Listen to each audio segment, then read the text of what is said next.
श्रीगणेशाय नमः। अथ श्री गोपालशतनामस्तोत्रम्।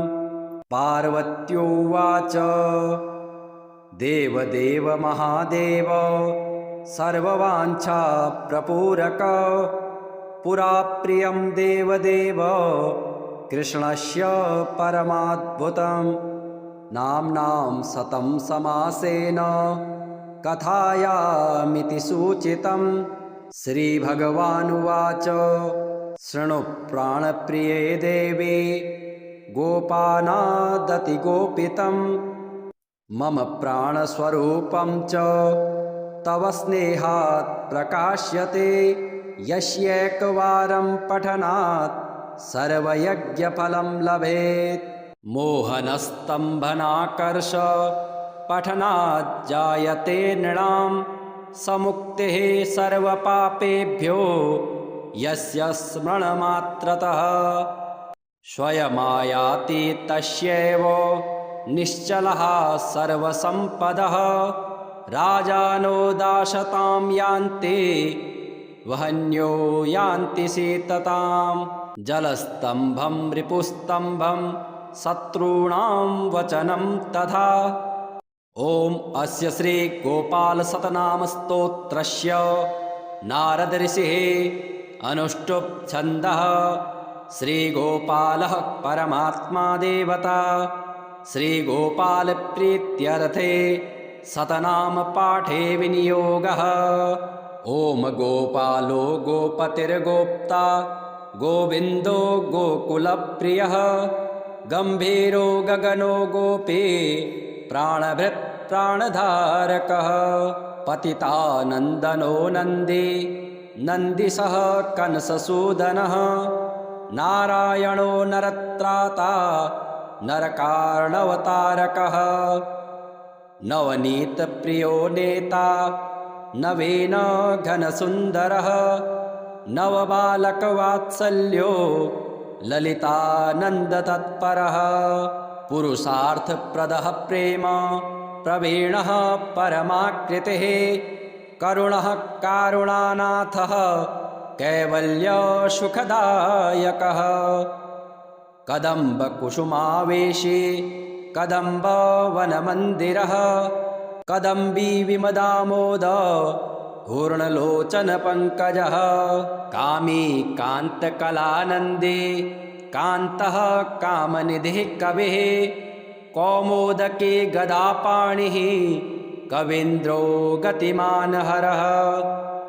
कमलेशः कलानाथः कैवल्यः सुखसागरः। केशवः केशिहा केशः कलिकल्मषनाशनः। कृपालुः करुणासेवी कृपोन्मिलितलोचनः। स्वच्छन्दः सुन्दरः सुन्दः सुरवृन्दनिसेवितः।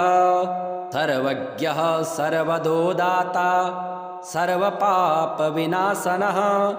सर्वाह्लादकरः सर्वः सर्ववेदविदां प्रभुः। वेदान्तवेद्यो वेदात्मा वेदप्राणकरो विभुः। विश्वात्मा विश्वविद्विश्व प्राणदो विश्ववन्दितः। विश्वेशः समनस्त्राता विश्वेश्वरसुखप्रदः। विश्वदो विश्वहारी च पूरकः करुणानिधिः। धनेशो धनदो धन्वी धीरो धीरजनप्रियः। धरासुखप्रदो धाता दुर्धरान्तकरोधरः। रमानाथो रमानन्दो रसज्ञो हृदयास्पदः। रसिको रासदो राशि रासानन्दकरो रसः। राधिका राधितो राधा प्राणेशः प्रेमसागरः। नाम्नां शतं समासेन तव स्नेहात् प्रकाशितम्। अप्रकाश्यमयं मन्त्रो गोपनीयः प्रयत्नतः। यस्य तस्यैकपठनात् सर्वविद्यानिधिर्भवेत्। पूजयित्वा दयानाथं ततः स्तोत्रमुदीरयेत् पठनात् देवदेवेशे भोगमुक्तफलं लभेत् सर्वपापविनिर्मुक्तः सर्वदेवाधिपो भवेत् जपलक्षेण सिद्धिं स्यात् सत्यं सत्यं न संशयः किमुक्तेनैव बहुना विष्णुतुल्यो भवेन्नरः। पार्वत्योवाच देवदेव महादेव सर्ववाञ्छाप्रपूरक पुरा प्रियं देवदेव कृष्णस्य परमाद्भुतं नाम्नां शतं समासेन कथायामिति सूचितं। श्रीभगवानुवाच शृणु प्राणप्रिये देवी गोपानादतिगोपितं मम प्राणस्वरूपं च तव स्नेहात् प्रकाश्यते यस्यैकवारं पठनात् सर्वयज्ञफलं लभेत्। मोहनस्तम्भनाकर्ष पठनात् जायते नृणां समुक्तिः सर्वपापेभ्यो यस्य स्मरणमात्रतः स्वयमायाति तस्यैव निश्चलः सर्वसम्पदः राजानो दाशतां यान्ति वहन्यो यान्ति सीततां जलस्तम्भं रिपुस्तम्भं शत्रूणां वचनं तथा। ॐ अस्य श्री गोपाल शतनाम स्तोत्रस्य नारद ऋषिः अनुष्टुप् छन्दः। श्रीगोपालः परमात्मा देवता श्रीगोपाल प्रीत्यर्थे शतनाम पाठे विनियोगः। ॐ गोपालो गोपतिर्गोप्ता गोविन्दो गोकुलप्रियः गम्भीरो गगनो गोपी प्राणभृत् प्राणधारकः पतितानन्दनो नन्दी नन्दिसः कंससूदनः नारायणो नरत्राता नरकार्णवतारकः नवनीतप्रियो नेता नवीन घनसुन्दरः नवबालकवात्सल्यो ललितानन्दतत्परः पुरुषार्थप्रदः प्रेम प्रवीणः परमाकृतिः करुणः कारुणानाथः कैवल्यसुखदायकः कदम्बकुसुमावेशी कदम्बवनमन्दिरः कदम्बी विमदामोद घूर्णलोचनपङ्कजः कामी कान्तकलानन्दी कान्तः कामनिधिः कविः कौमोदकी गदापाणिः कवीन्द्रो गतिमानहरः कमलेशः कलानाथः कैवल्यः सुखसागरः केशवः केशिहा केशः कलिकल्मषनाशनः कृपालुः करुणासेवी कृपोन्मिलितलोचनः स्वच्छन्दः सुन्दरः सुन्दः सुरवृन्दनिसेवितः सर्वज्ञः सर्वदोदाता सर्वपापविनाशनः सर्वाह्लादकरः सर्वः सर्ववेदविदां प्रभुः वेदान्तवेद्यो वेदात्मा वेदप्राणकरो विभुः विश्वात्मा विश्वविद्विश्व प्राणदो विश्ववन्दितः विश्वेशः समनस्त्राता विश्वेश्वरसुखप्रदः विश्वदो विश्वहारी च पूरकः करुणानिधिः धनेशो धनदो धन्वी धीरो धीरजनप्रियः धरासुखप्रदो धाता दुर्धरान्तकरोधरः रमानाथो रमानन्दो रसज्ञो हृदयास्पदः रसिको रासदो राशि रासानन्दकरो रसः राधिका राधितो राधा प्राणेशः प्रेमसागरः नाम्नां शतं समासेन तव स्नेहात् प्रकाशितम् अप्रकाश्यमयं मन्त्रो गोपनीयः प्रयत्नतः यस्य तस्यैकपठनात् सर्वविद्यानिधिर्भवेत् पूजयित्वा दयानाथं ततः स्तोत्रमुदीरयेत् पठनात् देवदेवेशे भोगमुक्तफलं लभेत् सर्वपापविनिर्मुक्तः सर्वदेवाधिपो भवेत् जपलक्ष्येण सिद्धिं स्यात् सत्यं सत्यं न संशयः किमुक्तेनैव बहुना विष्णुतुल्यो भवेन्नरः।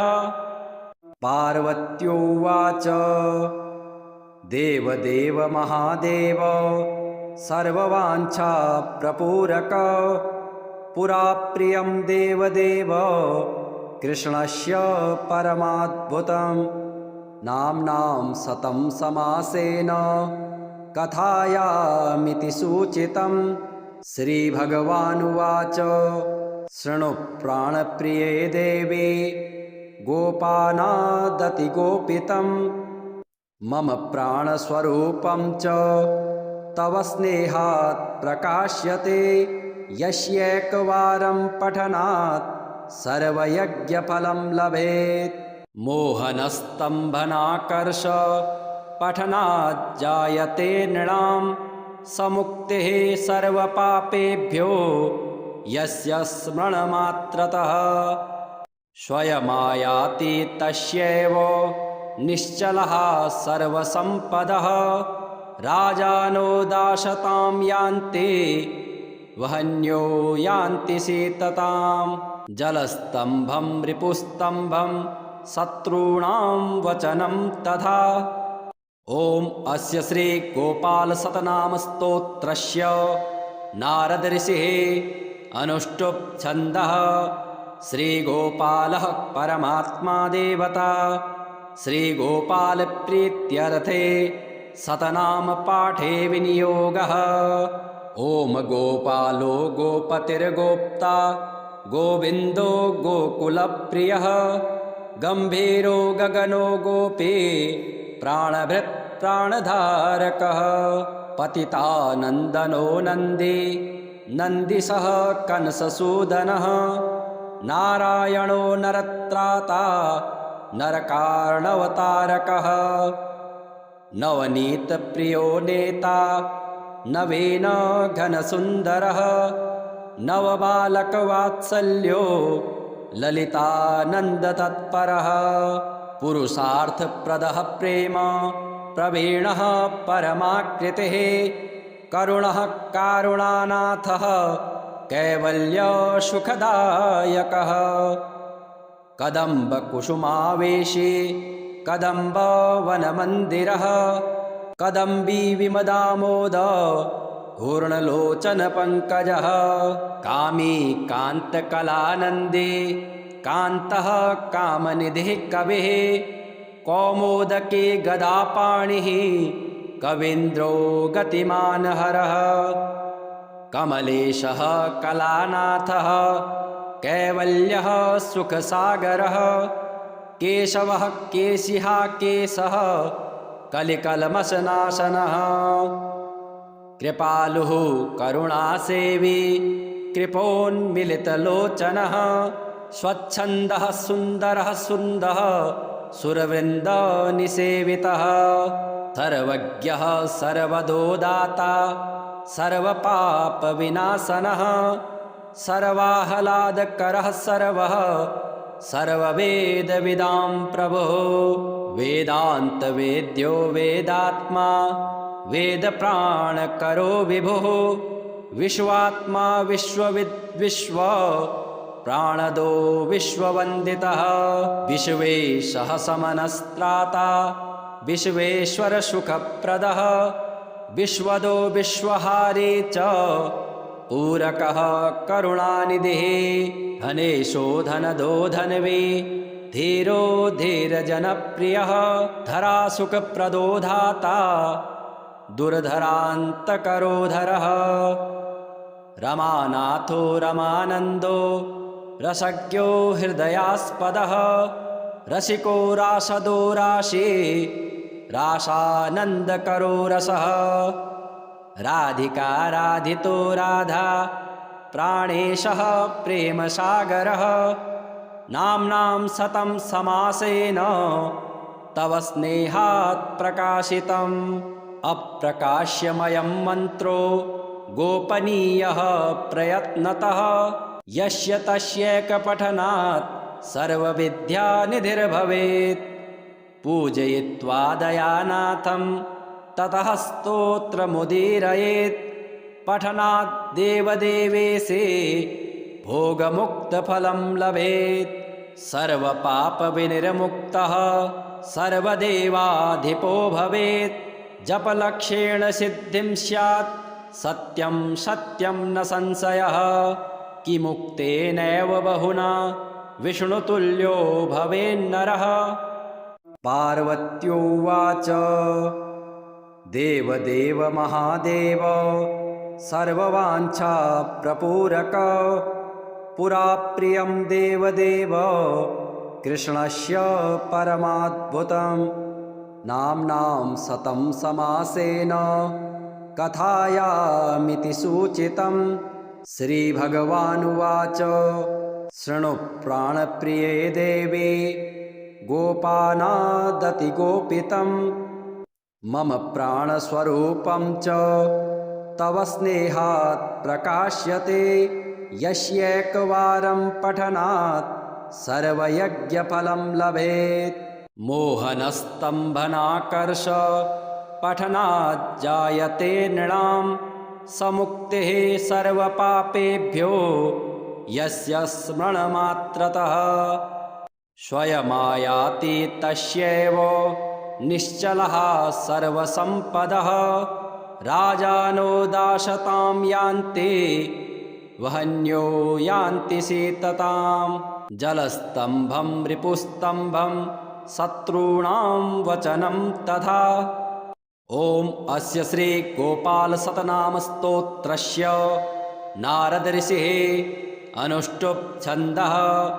श्रीगोपालः परमात्मा देवता श्रीगोपाल प्रीत्यर्थे शतनाम पाठे विनियोगः।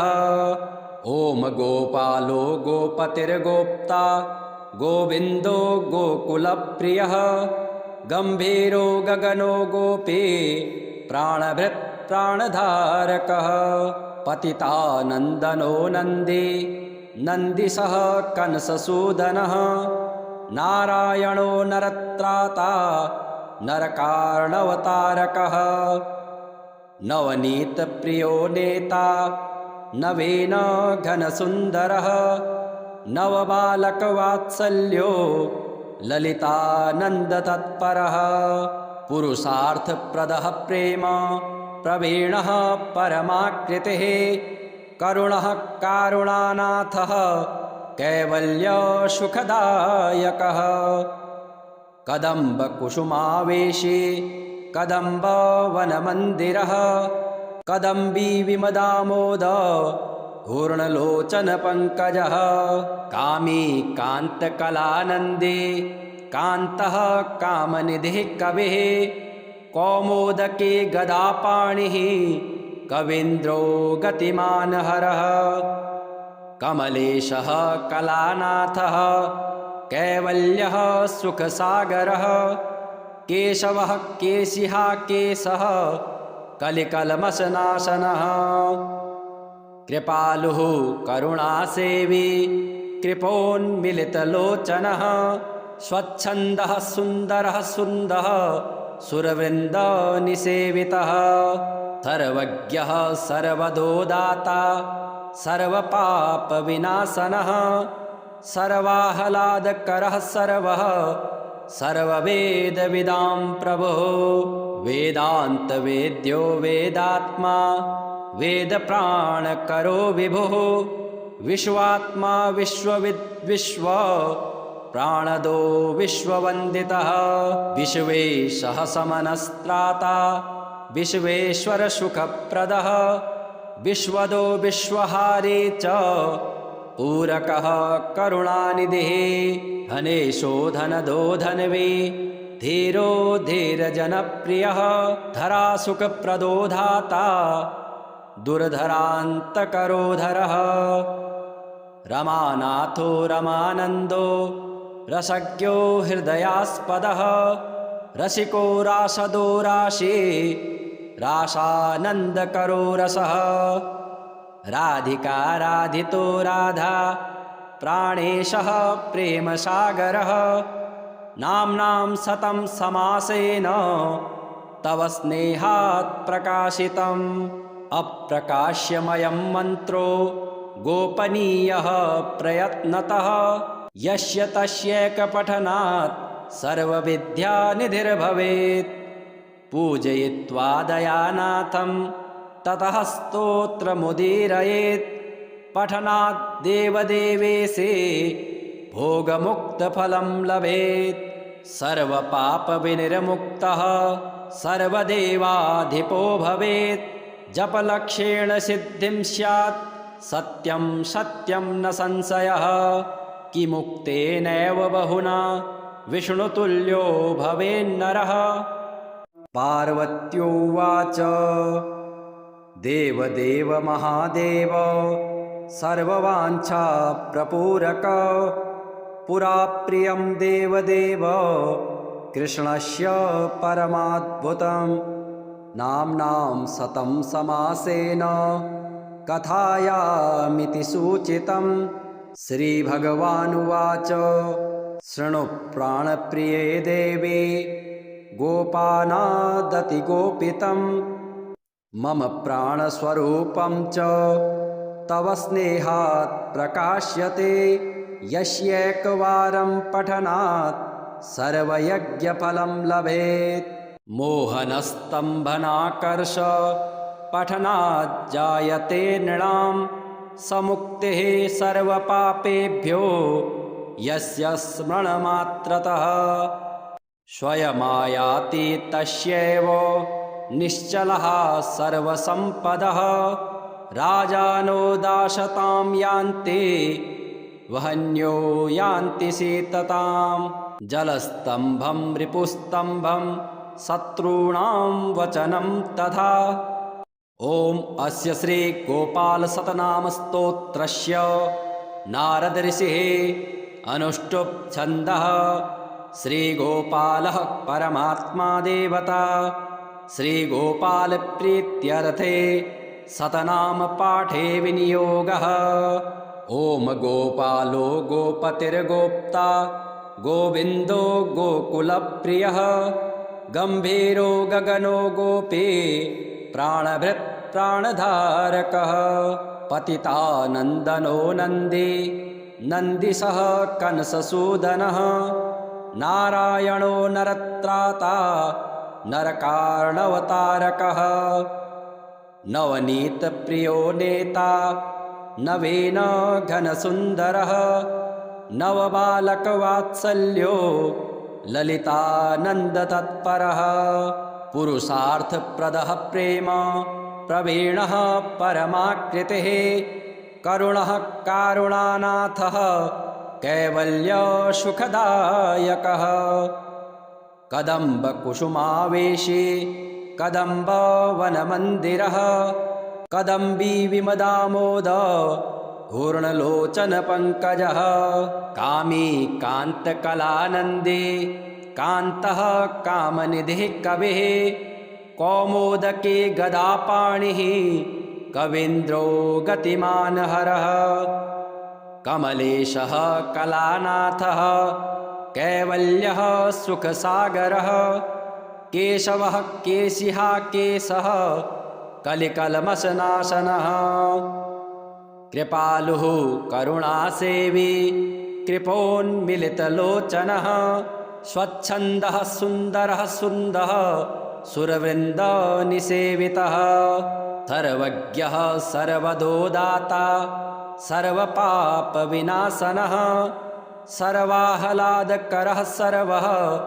सर्ववेदविदां प्रभुः वेदान्तवेद्यो वेदात्मा वेदप्राणकरो विभुः विश्वात्मा विश्वविद् विश्व प्राणदो विश्ववन्दितः विश्वेशः समनस्त्राता विश्वेश्वरसुखप्रदः विश्वदो विश्वहारी च पूरकः करुणानिधिः धनेशो धनदो धन्वी धीरो धीरजनप्रियः धरासुखप्रदो धाता दुर्धरान्तकरोधरः रमानाथो रमानन्दो रसज्ञो हृदयास्पदः रसिको रासदो राशि रासानन्दकरो रसः राधिका राधितो राधा प्राणेशः प्रेमसागरः नाम्नां सतं समासेन तव स्नेहात् प्रकाशितम् अप्रकाश्यमयं मन्त्रो गोपनीयः प्रयत्नतः यस्य तस्यैकपठनात् सर्वविद्यानिधिर्भवेत् पूजयित्वा दयानाथं ततः स्तोत्रमुदीरयेत् पठनात् देवदेवेशे भोगमुक्तफलं लभेत् सर्वपापविनिर्मुक्तः सर्वदेवाधिपो भवेत् जपलक्षेण सिद्धिं स्यात् सत्यं सत्यं न संशयः किमुक्तेनैव बहुना विष्णुतुल्यो भवेन्नरः पार्वत्योवाच देवदेव महादेव सर्ववाञ्छाप्रपूरक पुरा प्रियं देवदेव कृष्णस्य परमाद्भुतं नाम्नां सतं समासेन कथायामिति सूचितं श्रीभगवानुवाच शृणु प्राणप्रिये देवी गोपानादतिगोपितं मम प्राणस्वरूपं च तव स्नेहात् प्रकाश्यते यस्यैकवारं पठनात् सर्वयज्ञफलं लभेत् मोहनस्तम्भनाकर्ष पठनात् जायते नृणां समुक्तिः सर्वपापेभ्यो यस्य स्मरणमात्रतः स्वयमायाति तस्यैव निश्चलः सर्वसम्पदः राजानो दाशतां यान्ति वहन्यो यान्ति शीततां जलस्तम्भं रिपुस्तम्भं शत्रूणां वचनं तथा ॐ अस्य श्रीगोपालशतनामस्तोत्रस्य नारदऋषिः अनुष्टुप् छन्दः श्रीगोपालः परमात्मा देवता श्रीगोपालप्रीत्यर्थे शतनामपाठे विनियोगः ॐ गोपालो गोपतिर्गोप्ता गोविन्दो गोकुलप्रियः गम्भीरो गगनो गोपी प्राणभृत् प्राणधारकः पतितानन्दनो नन्दी नन्दिसः कंससूदनः नारायणो नरत्राता नरकार्णवतारकः नवनीतप्रियो नेता नवीन घनसुन्दरः नवबालकवात्सल्यो ललितानन्दतत्परः पुरुषार्थप्रदः प्रेम प्रवीणः परमाकृतिः करुणः कारुणानाथः कैवल्यसुखदायकः कदम्बकुसुमावेशी कदम्बवनमन्दिरः कदम्बी विमदामोद घूर्णलोचनपङ्कजः कामी कान्तकलानन्दी कान्तः कामनिधिः कविः कौमोदकी गदापाणिः कवीन्द्रो गतिमानहरः कमलेशः कलानाथः कैवल्यः सुखसागरः केशवः केशिहा केशः कलिकल्मषनाशनः कृपालुः करुणासेवी कृपोन्मिलितलोचनः स्वच्छन्दः सुन्दरः सुन्दः सुरवृन्दनिसेवितः सर्वज्ञः सर्वदो दाता सर्वपापविनाशनः सर्वाह्लादकरः सर्वः सर्ववेदविदां प्रभुः वेदान्तवेद्यो वेदात्मा वेदप्राणकरो विभुः विश्वात्मा विश्वविद्विश्व प्राणदो विश्ववन्दितः विश्वेशः समनस्त्राता विश्वेश्वरसुखप्रदः विश्वदो विश्वहारी च पूरकः करुणानिधिः धनेशो धनदो धन्वी धीरो धीरजनप्रियः धरासुखप्रदो धाता दुर्धरान्तकरोधरः रमानाथो रमानन्दो रसज्ञो हृदयास्पदः रसिको रासदो राशि रासानन्दकरो रसः राधिका राधितो राधा प्राणेशः प्रेमसागरः